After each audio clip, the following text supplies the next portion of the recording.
கடந்த 30 ஆண்டுகளில் நிகழ்ந்த காலநிலை பேரழிவுகளால் பெரிதும் பாதிக்கப்பட்ட நாடுகளின் பட்டியலில் இந்தியா 9வது இடத்தில் இருப்பதாக புதிய அறிக்கை ஒன்று தெரிவிக்கிறது.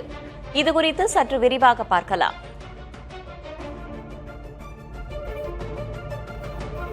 ஜெர்மன் வாட்ச் என்ற சுற்றுச்சூழல் சிந்தனை குழு வெளியிட்ட காலநிலை இடர் குறியீடு 2026 அறிக்கையின்படி கடந்த 3 தசாப்தங்களில் தீவிர காலநிலை பேரழிவுகளால் அதிகம் பாதிக்கப்பட்ட உலக நாடுகளின் பட்டியலில் இந்தியா 9வது இடத்தில் உள்ளது. பிரேசில் நாட்டின் பெலம் நகரில் நடைபெற்று வரும் காலநிலை மாநாட்டில் இந்த அறிக்கை வெளியிடப்பட்டது.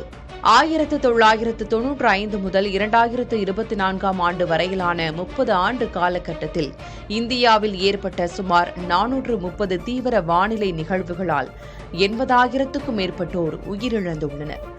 1998 குஜராத் புயல், 1999 ஒடிஷா புயல் மற்றும் 2013 உத்தராகண்ட் வெள்ளம் ஆகியவை காலநிலை பேரழிவுகளால் அதிகம் பாதிக்கப்பட்ட நாடுகளின் பட்டியலில் இந்தியா இடம்பெற முக்கிய காரணமாக அமைந்தன. மேலும் இந்தியாவில் வெள்ளம், புயல், வறட்சி மற்றும் வெப்ப அலைகள் தொடர்ந்து அதிகரித்து வருகின்றன. இந்தியா தொடர்ச்சியான காலநிலை அச்சுறுத்தலை எதிர்கொள்வதாக அறிக்கை எச்சரித்துள்ளது. இதனால் நாட்டின் வளர்ச்சி மற்றும் மக்களின் வாழ்வாதாரங்கள் தொடர்ந்து பாதிக்கப்படுகின்றன.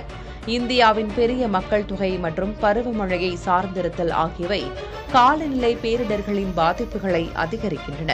2024 மட்டும் கனமழை மற்றும் திடீர் வெள்ளத்தால் குஜராத், மகாராஷ்டிரா உள்ளிட்ட மாநிலங்களில் 80 லட்சத்துக்கும் அதிகமான மக்கள் பாதிக்கப்பட்டனர்.